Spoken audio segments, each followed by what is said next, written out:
Hey everyone.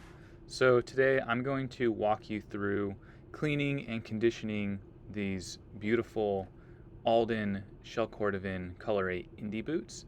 And as you can see, they're quite dirty right now. We're going to take a minimalist approach and just add some hydration and a little bit of color back into these. Here's the before and here's the after. Again, taking a minimalist approach, we're not going to spend 2 hours mirror shining and buffing these. All we want to do for this particular pair is just restore some of that beautiful color, that luster, remove the dirt, and get these looking a little more presentable as an Alden really should. All right, so step one is remove the laces. We're going to remove the laces from both boots, and then we're going to take a look inside and outside, see exactly what this boot needs, really let us see what we're working with, where we need to clean a little more, add a little more conditioner, maybe color correction. But step one, take the laces out of both boots. All right, well, now that we have the laces out of both boots, we're going to take a look at both of these and see exactly what we need to do. And you can see these are in pretty rough condition. This is a lot of bloom happening, mostly dirt, and this is going to need an eventual resole as well. So this customer doesn't really want a whole lot done with them. I really just want to restore the natural shine because he's going to send them off eventually for a resole. So let's just get this leather looking a little more appropriate and a little less undesirable. Next thing we want to do is wet a washcloth, and we're literally just going to wipe the dirt off the surface. So we're going to concentrate first on the uppers, getting as much dirt off as we can, and then work your way around the collar, through the eyelets, and then eventually into the welt and on the midsole. We're really just cleaning off the dirt everywhere we can on these boots. Don't skip out on this process. Use moderate intensity to pretty much whatever you need to get that dirt off. You're not going to hurt this leather.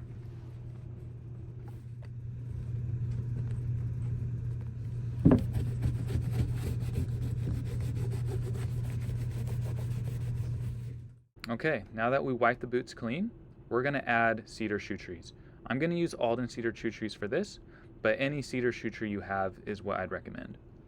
Go ahead and add to both, because what we want to do is, since we're adding moisture, we're going to want to take out some of those creases and help maintain the original shape. We're going to leave these shoe trees in the boots for the rest of this cleaning process, and even for about an hour after.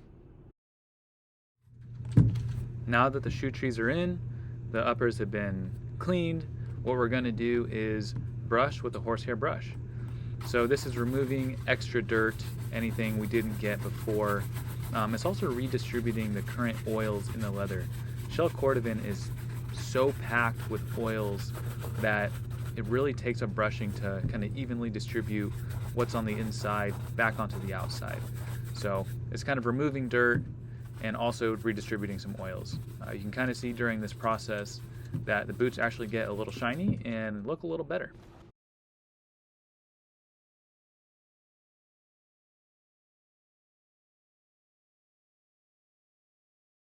All right, now that the boots are brushed, I'm going to take a look and see if I can find any of these kind of frayed threads here throughout the boot. So take a look at all the stitching throughout, all the upper paneling, everywhere that the boot is stitched, see if you can find these to just clean them up.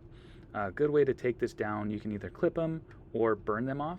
I like to use a lighter, and preferably this sort of, longer kind of barbecue lighter. This one's bendy, which allows you to get a little more in those hard to reach places. You can adjust the angle, and this one also has a little bit of a torch to it versus your kind of standard big flame. So it allows you to just put that fire to the leather for a second, which is really what we want to not harm this leather.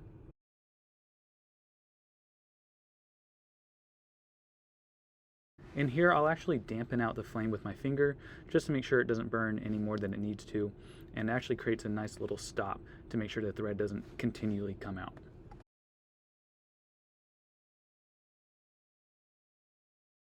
All right, now we finally get to add our first layer of cream. We're going to use Saphir products for everything because Saphir products, in my opinion, are the best on the planet, specifically for this quality of leathers. So we're going to get a cotton chamois here, and we're just going to wrap this around our hand. And what we want to do is use the Saphir Renovator sparingly. It's better to add multiple thin coats evenly throughout the boot than it is to add a bunch at one time. We're going to only use a small amount at first. Just dab a little bit here, maybe about the size of a nickel or so, kind of spread throughout. And then just massage in circular motions. Kind of start at one point of the boot, work your way in, and then work your way around. And we're really just going to massage this into the leather. Now, if you're not familiar with Saphir Renovator, the Renovator formula is a mix of beeswax, lanolin, and mink oil. It's formulated specifically for vegetable tan leathers and makes it perfect for Cordovan, since Cordovan is a vegetable tan leather, and it's a smooth hide, not a suede. This is going to gently clean while conditioning and protecting the leather.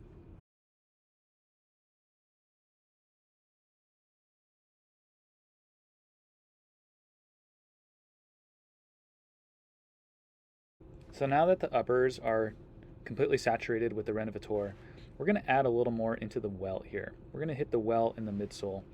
All this leather on the end that typically gets neglected, we're going to add some Renovator just to clean and let this permeate and hydrate all of this oak tan leather. Okay, so now both boots are completely hydrated. All we have to do is wait.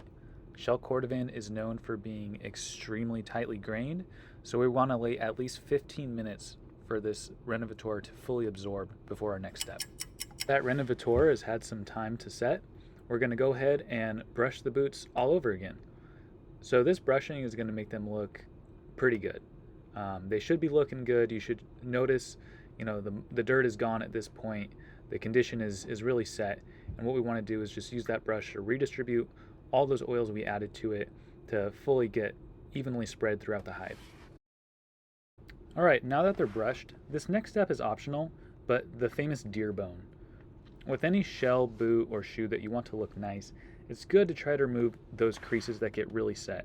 This particular pair is pretty stubborn with these creases, as these have been stored without trees for I think 10 years. Using a smooth part of the bone and a part that doesn't scrape or scratch the leather, I'm just going to work these creases a little bit. Not going to go overboard, not going to spend too much time working these creases. I'm just going to try to get some of these main ones out, or at least looking better than they do now. Once we've worked out those creases a little bit, we're going to add this Saphir Cordovan cream. Now this was specifically developed to nourish and protect Cordovan leather. This is a cream shoe polish formulated with beeswax, solvents, a high concentration of pigments, and neat's foot oil in order to penetrate deeper into the leather to maintain suppleness and sheen.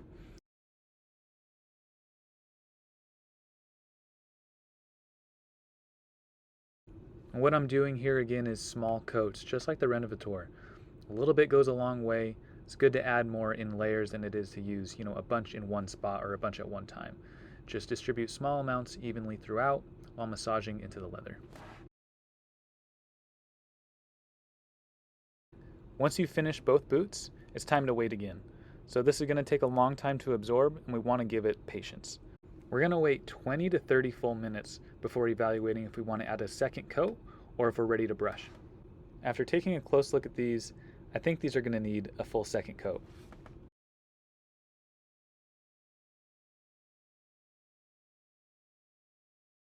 Now that we've applied the second coat, let's wait another 20 to 30 minutes before we move on. Now that the time has passed, it's time for another thorough brushing. Your arm should be really tired of brushing and you should be pretty over it, but that's how you know you're doing a good job. Buff to shine.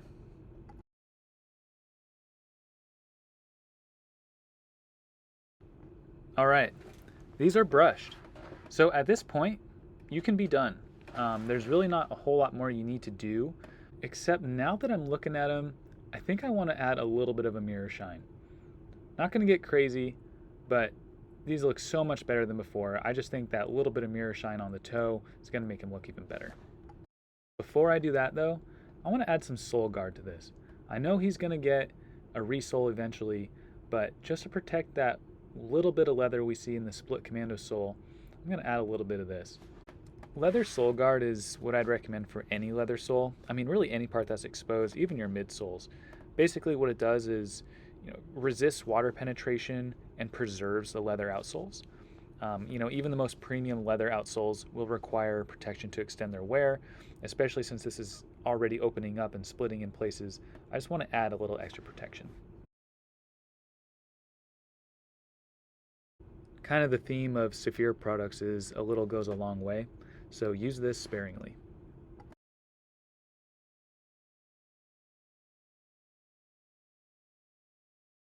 So Saphir's mirror gloss is really the only mirror gloss I would recommend for shell. This is going to be a neutral mirror gloss. Grab a clean chamois, preferably 100% cotton, something that can give a nice buff shine, and we'll also grab some water. Ideally, like a spray bottle would be perfect, but since I don't have that, we're just going to use a cup.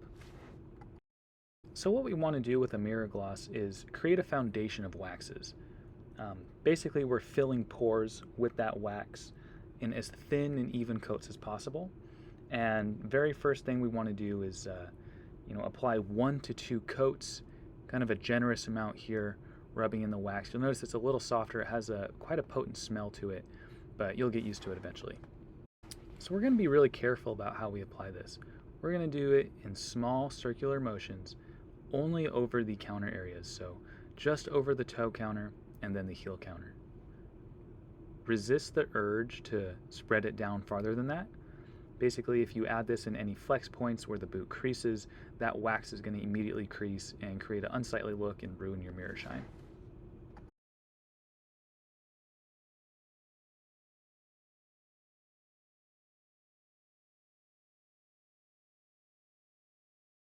After you've applied 1 to 2 coats of that mirror gloss, allow about 5 minutes to dry. Then we're going to buff with water. So get a little water on your cloth. Ideally if you have a spray bottle, you can spray a little bit on there as well. If you get too much on, just go ahead and dab it off to the side like I'm doing here. And then just buff with water. This process really requires patience. And when you start to see a shine come through with that water, go ahead and just dip your chamois cloth back into the mirror gloss and just put a tiny little bit of wax in there with the water combined to build those very thin layers of wax.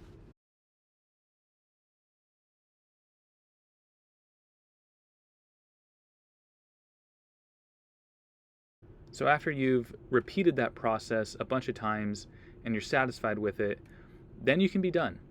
So here I'm just looking it over. I'm going to grab a polishing cloth and just give everything a kind of a final buff here before I give it another brush and then another polish. But pretty happy with the way this looks. Again, you could spend basically hours applying the mirror gloss to get a true professional mirror finish, but I just wanted to add a little bit here just to make it look a little bit better than before, and I'm pretty happy with the results.